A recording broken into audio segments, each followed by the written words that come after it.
Le sprinkler. Salut, Mathieu.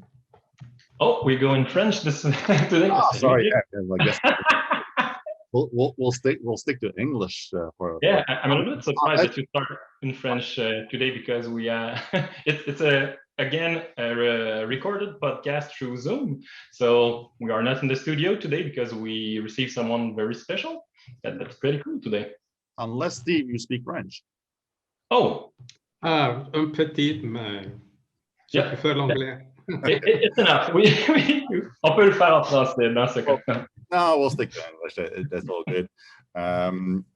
Steve, share with Mathieu where you're sitting right now. What part of the world you're sitting in right now? Where are you, Steve? Well, I am in the tiny, unknown, small, petite island state of Malta, in the middle of the Mediterranean, which means in the middle of Earth. So this is the middle of the universe, of course. Oh, so near ship or something like this? Or I'm very far-fetched? It's literally in the middle of the Mediterranean. Between in English. Italy and Africa, and between Gibraltar and Israel, right in the middle. And it's wow. And it's cold there today. It's 24 degrees Celsius. Oh. Yeah. So yeah, today here in Montreal, it's gray, wet. Yes. Cold, weather. Perfect. Near 0 degrees Celsius, or maybe 24 today 24, so it was not too bad. So we're going to talk this thing about name TameFlow. Wow.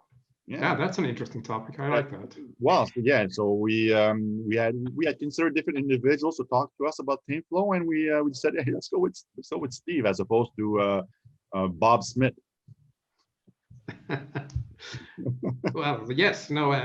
Well, ask me something. What would you like to know about TameFlow? Well, let's start. I think I know about something about it. Well, let's start with the beginning. At a high level, what is TameFlow? Well, it's hard to give it like a condensed elevator pitch because there are so many things. Mm-hmm. But in short, what I really like to stress, it is about what I call goal-oriented human systems.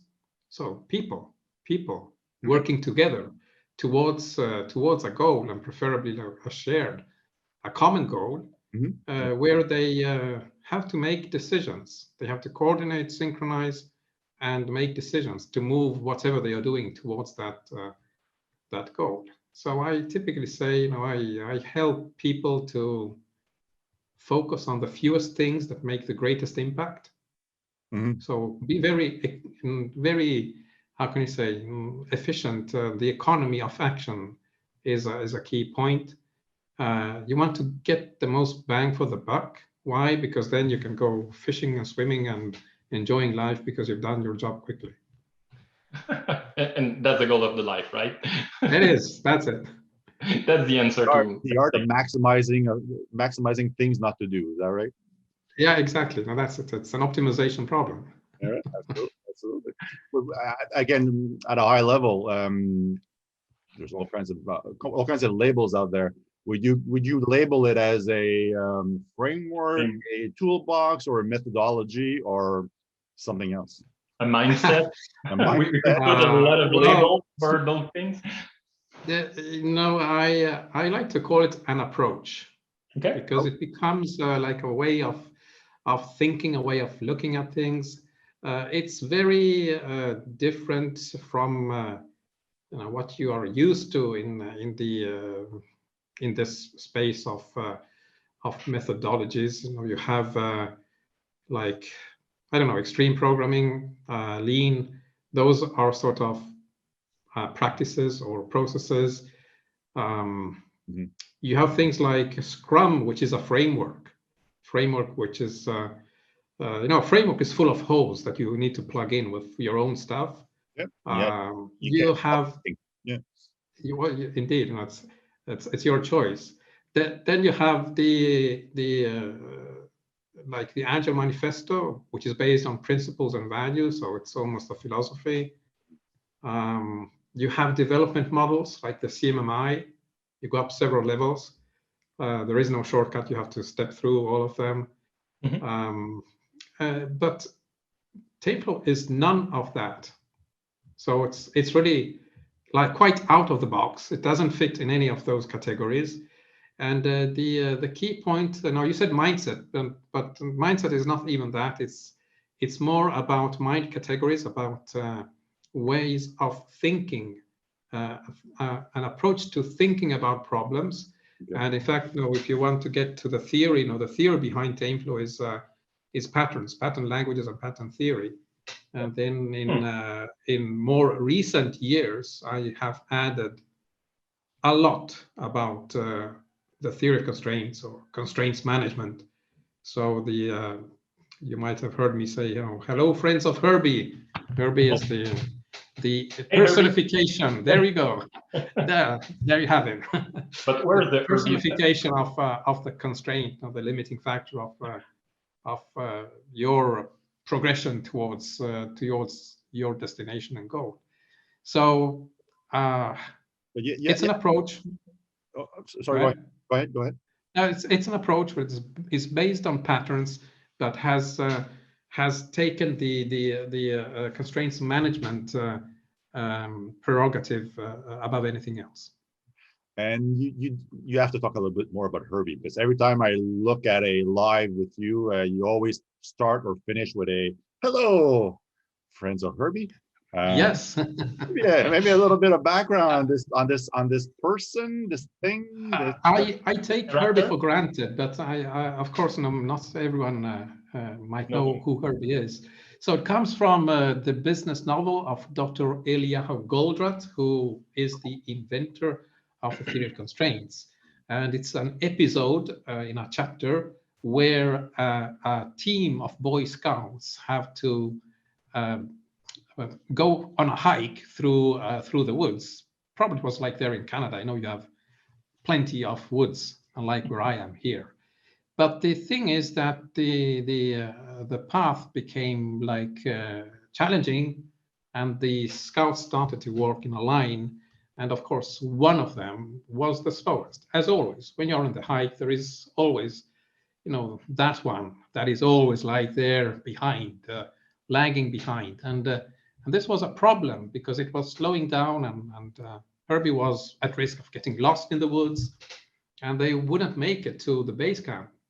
Sunset, sun was going down, so the team lead got worried, and at a certain point, he stopped the scouts and stopped. Let's wait for Herby, and they waited. Herby came along, and then they said, "No, now just join hands from the first to the last one, and flip around." So the last one, Herby, was put in front of the whole line, and the others, which were faster than him, had to walk at Herby's pace. Mm-hmm. So at least no one was getting lost, right? So they kept together, but still they were not fast enough to get to the base camp. Yeah. So the team lead again stopped the troop and asked Herby, your backpack seems pretty loaded. What do you have there? And he's a Boy Scout, so he's always prepared for anything. And he had like 6 packs of cans of tuna, of everything, and was totally overloaded. So the team lead said, why don't we share the load here? Now everyone takes a piece of Herby's backpack, because you other guys are stronger than Herby. Obviously, you're working faster. And reluctantly, they thought, oh, but why? Now everyone should carry their own weight. So yeah, but if we do that, we won't get to the base camp. Do you want to be left stranded in the woods in the dark? Okay, that was a convincing argument. So they took up the pieces of Herby's backpack, and at that point, Herby was lighter and could walk faster, and they just made it in time before the sunset to the base camp. Okay. So what is the moral here? Now, we always stay behind the weakest. We always help Herby. We always share the load of Herby, and we all go to the base camp together. Mm-hmm. That, in a nutshell, is the philosophy of TOC and of TameFlow. Okay. Left no person behind. That's one of your principles, right? Absolutely. We leave no one behind alone in the woods. Okay. So and we share the load. Herby is not an option, or cooking Herby for lunch is not an option. We have to- That's my kind of of comments normally. Not yours, but okay. that's another framework, by the way. That's another approach. It is. But that's interesting because the group identified that Herby is a constraint, and they collaborate accordingly to make Herbies as fast as everyone. So that's pretty cool in your story. Yeah, and one subtle thing is that they all shared a common interest. Now, they all wanted to get to the base camp before the sun went down. So that is a key element, to be able to identify a common interest, because then of course, you work together much more easily. Yeah.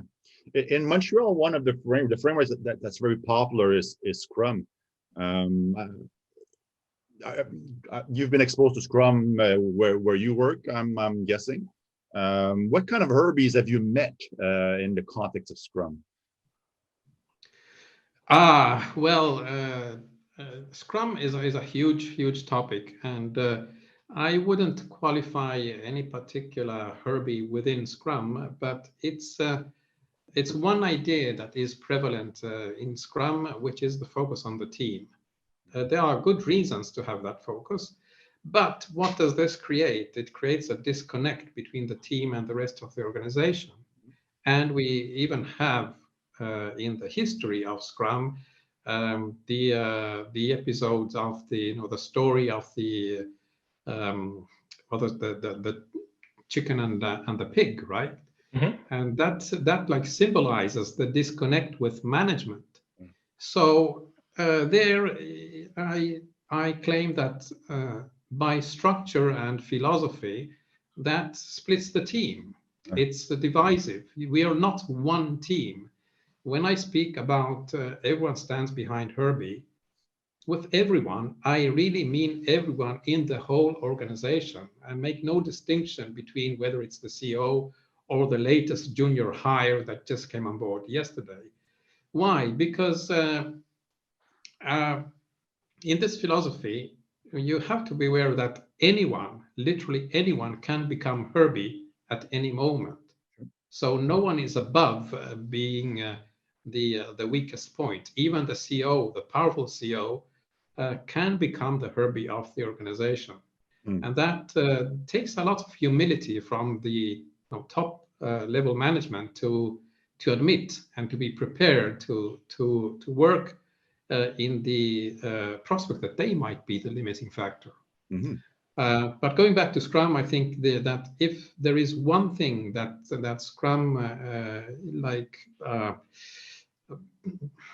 creates an obstacle to this way of thinking, is this detachment between the team and the rest. Yeah, it creates a new silo. Yeah. A micro silo or a bubble, a tiny bubble. We tend to protect the team and to create some kind of shield around the team to make sure that they could work the more rapidly possible, but we disconnect the CEO or other person in the company when we do it. But notice well, that need to work in a focused, concentrated manner is a legitimate need, and it's very valid for the sake of having like a proficient software engineering or intellectual activity for that matter. So it's very important. But the way Scrum has chosen to create the conditions of focusing with this shield the team is counterproductive to this working together in the large. Mm-hmm. So we have to have other mechanisms in place to ensure that the team, or anyone for that matter, can focus on their work.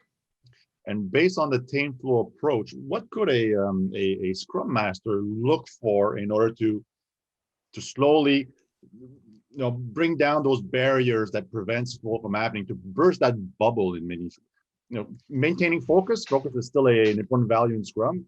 Even GoRat puts a lot of emphasis on focus, but all the while being aware of the overall flow. What could a Scrum Master do today based on the TameFlow approach? Well, first of all, become aware of what is the goal of the company, because you are part of that company. And if anything you do is not directly contributing to that goal, well, then there is a question mark to be confronted, or there are questions to be asked. And I would start with that. Then in the daily activities, one way to develop like the awareness of what is going on is to start to look at some numbers, metrics. And here we have another cultural distance, because typically in Agile and Scrum, there is this notion, again, in this contrasting to management, that metrics and numbers are well, tools of torture, of abuse, and oppression. Yes, that the nasty manager will come there and squeeze the lemons until they are more than dry. You still can't do history, but anyways. And no doubt that there are situations. Oh, really? You don't see mine, that's all. There are situations where the metrics are clearly abused, but that is not the case with TameFlow. Now, metrics are used in order to know where to focus. Yeah. Metrics are used to find the problem. And when you find the problem, you get the whole organization behind that problem. So because you want to resolve the problems, you want to help Herby. We're not doing this to blame Herby, to flog Herby to death. We are doing it to find and help Herby. So using metrics is a key, but of course you have to use them in this correct way, with the right perspective of why are we using Herby. So going back to the purpose, getting to the base camp, getting to our destination. Mm-hmm. And that's something that not only Scrum, but the whole Agile space, I think, needs to appreciate more. It's not a matter of drawing the burn down chart to have something to report. Mm-hmm. It's a matter to have something to discuss about that is important. Where do we have the problem? Yeah. Mm-hmm. All the while avoiding what we talked about last time, vanity metrics. Yeah. Mm-hmm. Absolutely. We gave a very summary explanation of vanity metrics, but that wasn't really the focus of the podcast last month. But yeah, let's take advantage of your wisdom, you being here at the podcast today. How would you define vanity metrics? Well, I would make a very clear distinction of what is the goal of a company, and if a metric is not relatable to that, it's a vanity metric. There you go. So simple. That's so simple. Even simpler explanation than we gave last month. Yeah, it's good. I like it. What was your explanation last week? Mathieu, what was it? I forget. Probably something around why did you collect those metrics and what's your objective with it, and what will be the action that we will take around the result of those metrics. But I appreciate a lot more your definition, because it's a level of abstraction a little bit higher and covered much more wider. So basically, what's our goal and what slows us down to achieve our goal? Let's track it and find where, and remove some stuff from the Herbies backpack. And we define the velocity as a vanity metric. Big time. Often that's a velocity metric. Yeah, velocity depends on how you express it, because if it's the story point, then I would also say the story point is a bit of an abstraction, hard to put your fingers around. We delivered 100 story points of useless stuff. There you go. Let's double that. So yeah. Good job, how those 100 story points contribute to our goals? We don't. There you go. We don't. Exactly. There you go. Perfectly said. Mathieu? At the beginning of your explanation of TameFlow, when you talk about the approach, you start with the concept of pattern. Can you give us a little bit more of meat around those concepts? Yeah, the pattern I refer to is more specifically the Alexandrian pattern, which comes from Christopher Alexander, which was an architect, and inspired many innovations in software engineering. You certainly have heard about design patterns that you can express in different programming languages. But the Alexandrian pattern are a broader way of thinking about reality. In fact, it comes from architecture. and he used it to describe the built environment and find ways to improve it. There are some different ways to think about patterns, but the one that is most pragmatic is to consider a pattern as a solution to a problem in a context. And the context is where you start from. Now, where am I? I'm in a building that has just some bare walls and nothing else. What do I want? I want some light in the building. Okay, I have to make a hole. That is a sort of window. But hey, I get some wind coming in there from that window, from that hole. What do? I put up some shield, maybe leaves, or maybe a glass. So you see, every time you have a problem and you apply a solution, you're changing the context, and the new context contains more problems. So that's like the fractal recursive way of evolving your situation, let's say like that. And the nice thing about patterns is that if you name them, if you name this triplet of problem to a solution to a problem in a context, you are defining a vocabulary, and with that you can also describe the transformations. So wall, hole, glass, so to say. That gives you a series of pattern transformations. When this vocabulary is very articulate, you've been working on it for a while, you have developed a pattern language, and you can use it in two ways. One is you look at some situation and you diagnose what it is. It's descriptive. It gives you a way to describe precisely what you are observing and seeing, a bit like a doctor who visits you and gives you a diagnosis. But the second usage, which is much more powerful, is to use patterns to design new solutions, or even to generate new patterns in the abstract that then you might validate experimentally in the practice. So it becomes a tool of designing new solutions. Mm-hmm. And let's just take an example of a very common pattern. Going back to what you were saying before about the team and shielding the team so that they can focus. Well, one thing is multitasking, but the other thing is to limit the amount of work that is in process at any given moment. And the sprinting with the sprint planning event has exactly that purpose, to limit the work in process. So we have the context, team is overloaded, the problem, there is too much work in process, the solution, apply sprinting.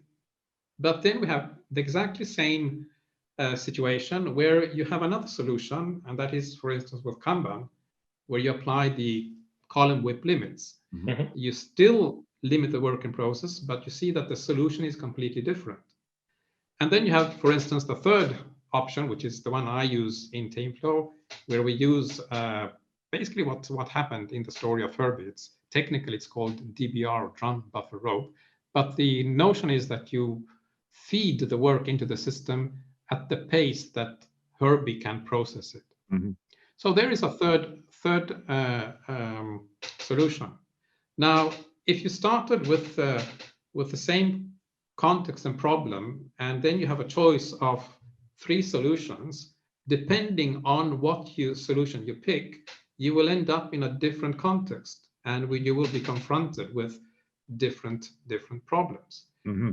The problems you have in a functioning Scrum team are not the same problems that you have in a functioning Kanban team. Mm-hmm. And that's an example of how the application of a solution in a pattern gives rise to completely different, let's say, outcomes, notwithstanding that the starting point was the same. Mm-hmm. So we map out all these potential solutions to known situations, and we draw like a network, if you wish, of transformations.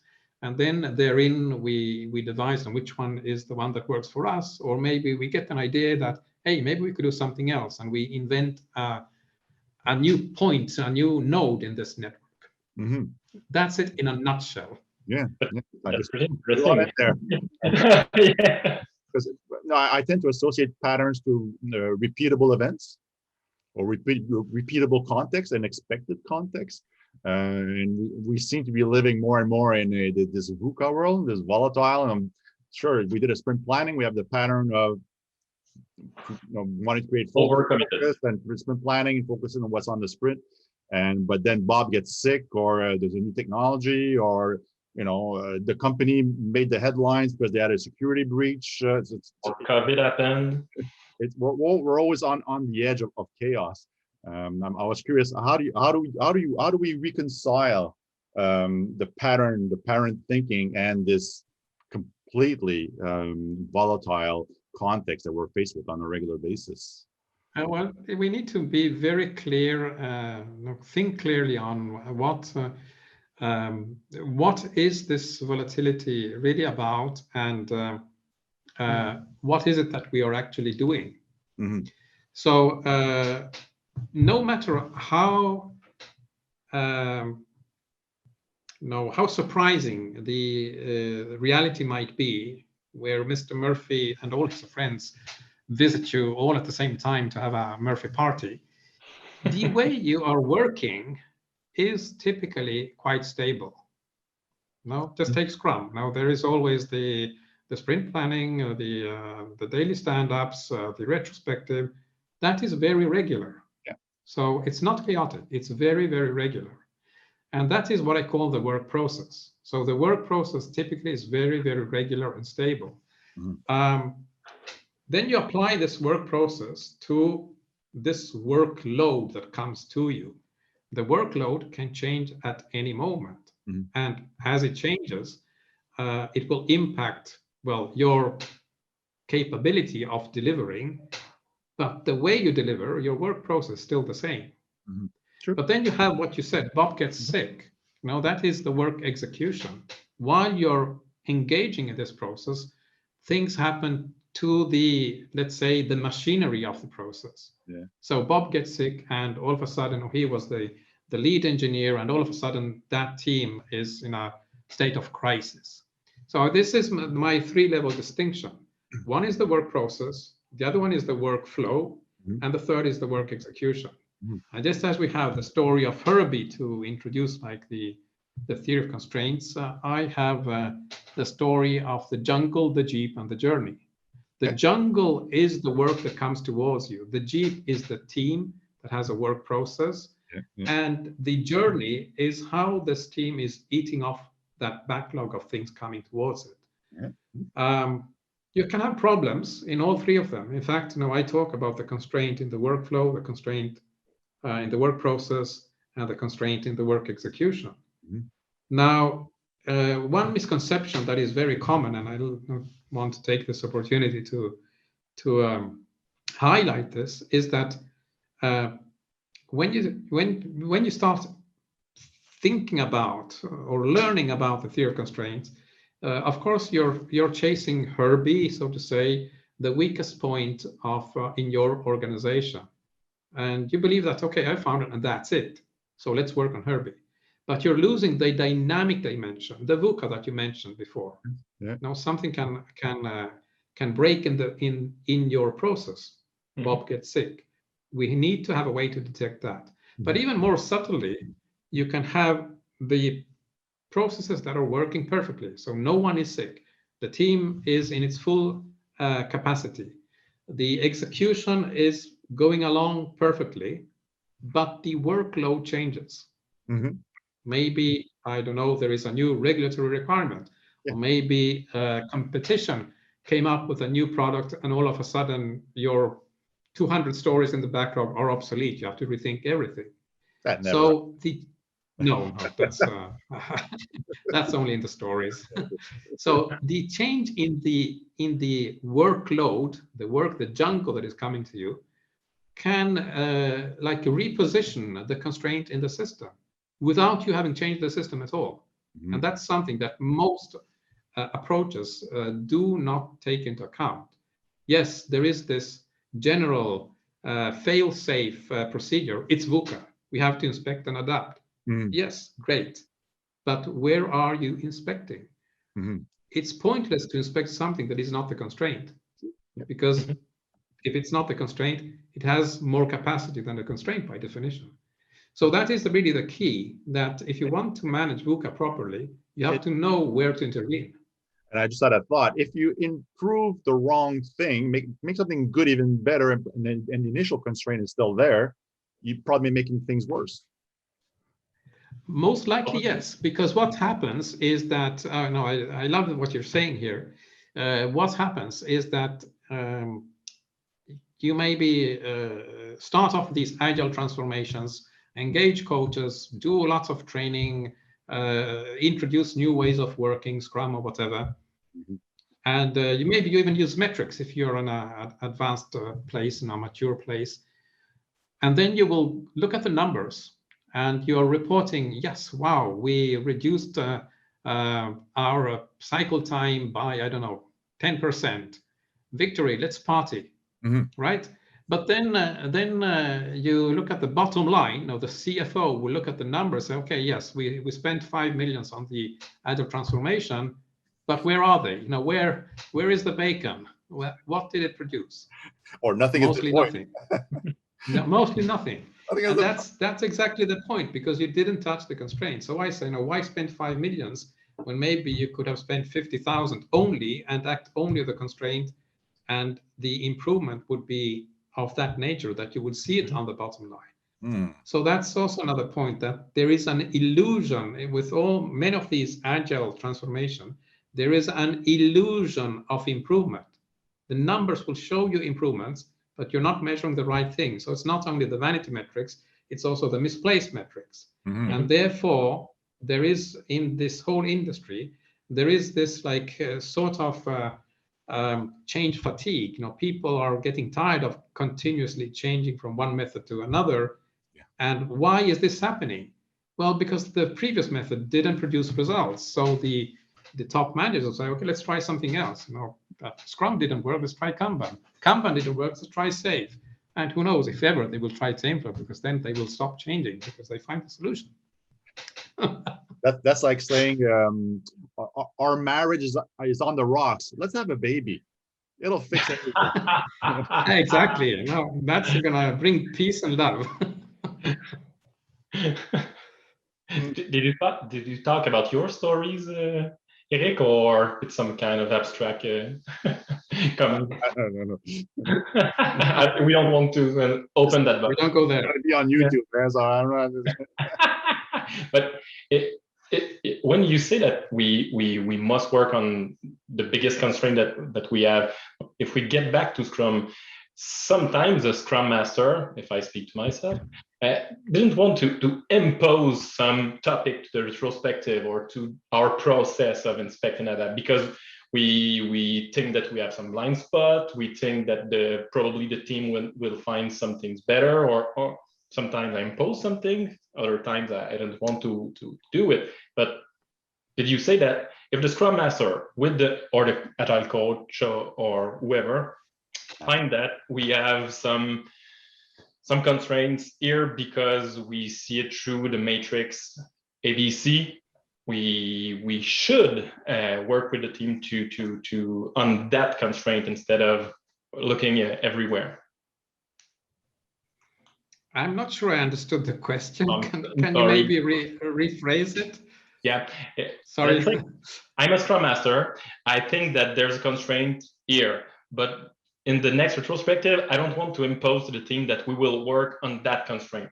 I want to dig with the team and ask, from your point of view, what's our biggest problem? What could we change? What's not? And everything like this. But when I'm doing this, I'm not aligned with just what you said previously. I must bring the team to the constraint and work with them on that constraint. So outside-in improvements versus inside-out improvements.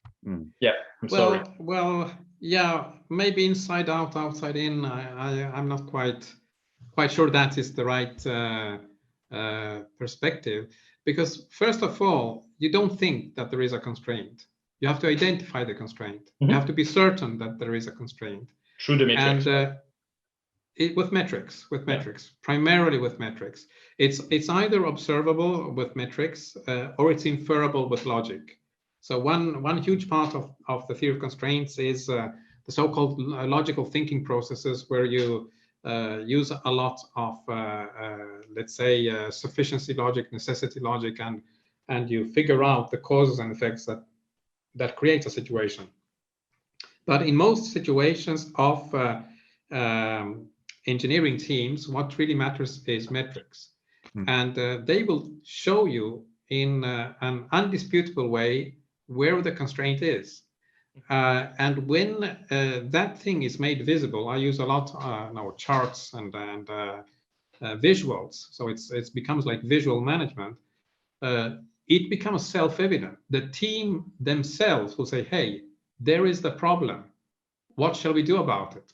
Okay. Yeah, so is it a problem that for the moment, we can't do anything? Okay, then we have to, the technical term is subordinate. That is when all scouts will walk behind Herby. No one walks faster than Herby. So we don't overproduce. We don't create we don't overload the constraint. So we keep that pace. But as we are walking behind Herby, as in the story, we have to figure out now how can we, the technical term is elevate, how can we ensure that Herby is able to walk faster. And in the story, they share the load of the backpack. But in practice, you would figure out now how can you help Herby to improve more their capacity. So it is really a collective effort. It's never a case of a manager or a Scrum Master coming and saying, hey, I think this is the constraint, let's work on that. It's something that is so self-evident that there can be no doubt that that's where you want to act, where everyone wants to act, because they understand if they do not act together, they will not get at base camp, at destination together. Okay. Based on the metrics that you mentioned before, is there such a thing as non-measurable constraints or psychological constraints or team dynamic, two people that hate each other constraints? Is this part of the observation that we absolutely. Yeah. So the constraint is often described as the bottleneck, which isn't not quite right, technically, because you can have many bottlenecks in a process. Any working step that has a demand greater than capacity is a bottleneck. So more precisely, the constraint is the single bottleneck that has the least capacity of all. But you're still like in a physical metaphor there, but there might be other things which are the constraint. Most typical is that management attention is limiting the capacity of the organization to produce more. Why? Because managers, try to get a meeting with a CEO. The calendar is worth like Tetris level 10. Try to find a free spot there. It's impossible.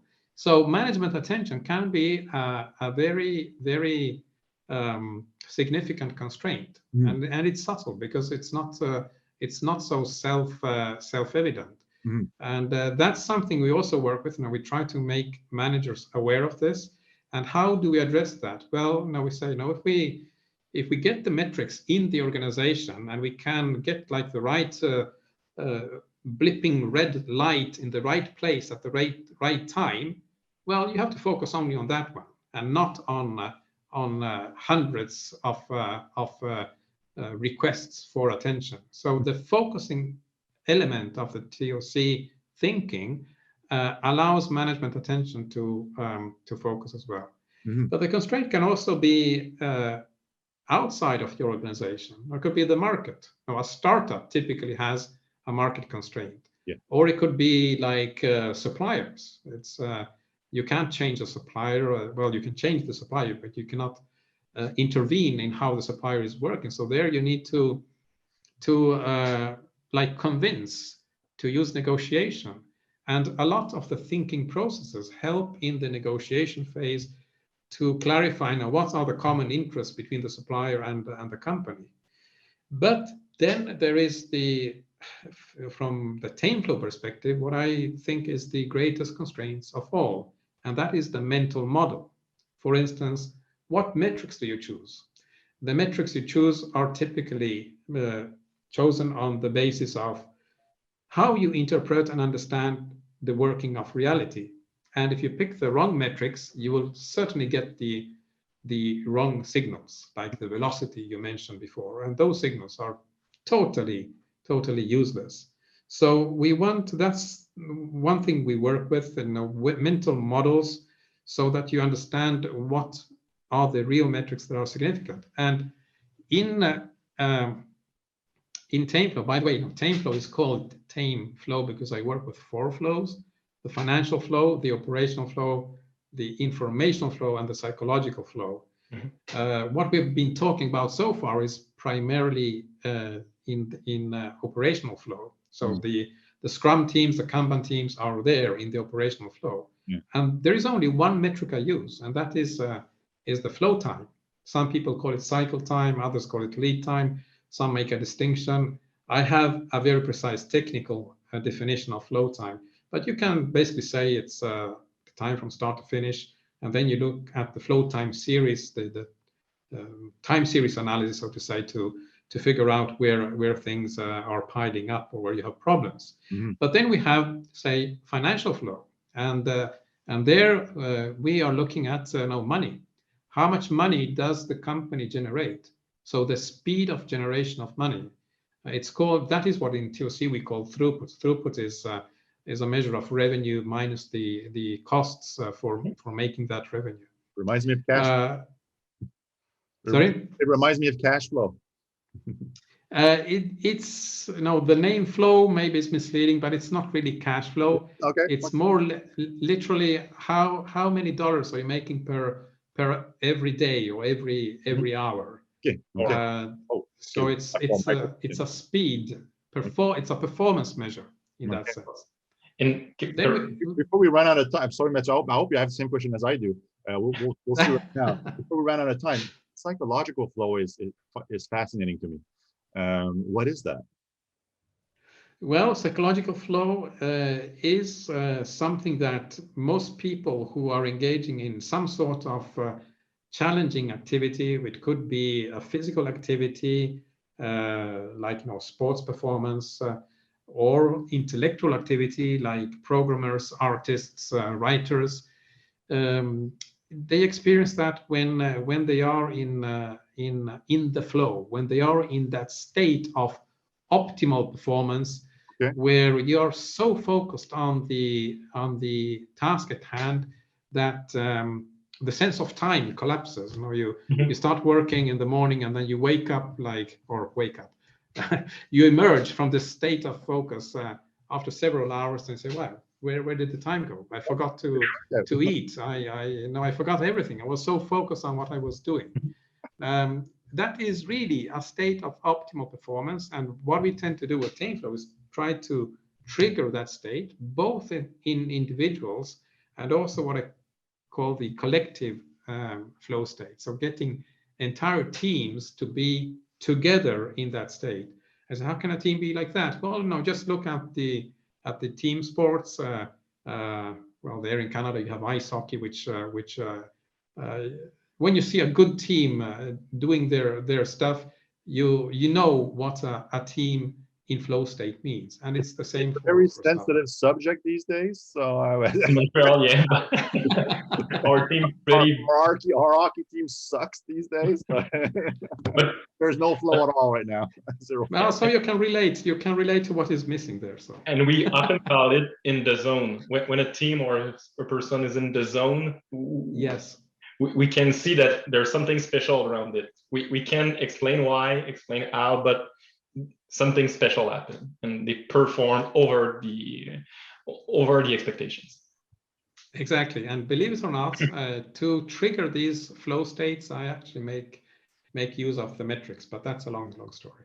Right now, I almost wish you were from Montreal so we could analyze the Montreal Canadiens and see what's is it the financial flow, the operational flow, the psychological flow, and then all of the above. Identify all the 18 Herbies on the team. And oh my. Oh, so we just touched the snowflake on the top of the iceberg. So you did write a few books, right? Yes, I mean the famous one is from 2014-15. It's the Hyperproductive Knowledge Work Performance book, where I started to sketch out my ideas. And the latest one, which is being rewritten, and you can get it as a draft, is the book of TameFlow. Okay. It's on leanpub, leanpub.com/TameFlow. And that one goes into these topics, you know, the jungle, the jeep, and the journey, and finding the constraint, the metrics, all these things. That's pretty impressive.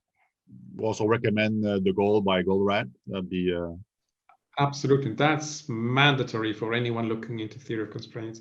But not only that one. Yes. Well, yeah. Oh, Sanger, yes. Mental models. That's another huge component. I mentioned mental models, and they come from Sanger. Speaking of Goldratt, also, It's Not Luck is another great book. The Choice is another wonderful book. Yeah. So, and he wrote many books. They are all worth reading. There are gems in every one of them. Okay. Thank you very much. Wow. It was a full understanding of TameFlow. It was good stuff. Thank you very much. That's you. My pleasure. I just want to say that time has passed by much too fast. I think we were in the zone or in the flow. Exactly. You see it. I always get people there. So it's been very appreciated. So thank you very much, Steve. Can folks reach you if they have any questions? Is that possible through LinkedIn or other means? Twitter or whatever. Yeah, both on LinkedIn and on Twitter. You find me with the handle Tendon, TNDON. Yeah. And you can also check my website, TameFlow.com. There you find lots of information. All right. So I'll add another book to my backlog of unread books. These days we're into team topologies. I don't know if you read it. Maybe you can tell us if it's good or not. I don't know. And it's very good. It's very good. If you read the first few chapters of the Hyperproductive Knowledge Work Performance book, you will see some theoretical underpinnings that comes from pattern analysis of exactly what comes out of team topologies. Okay, cool. Sounds good. All right. We will link. Sorry. Okay. So all right. So thank you very much, and maybe we'll speak again in a little while and dig deeper in some of these different subjects. Yeah, I'd love to come back here with even more information and stories with Herby and the Jeeps. Thank you very much. Okay, thank you. Nice evening. Bye. Bye. Bye. Thank you.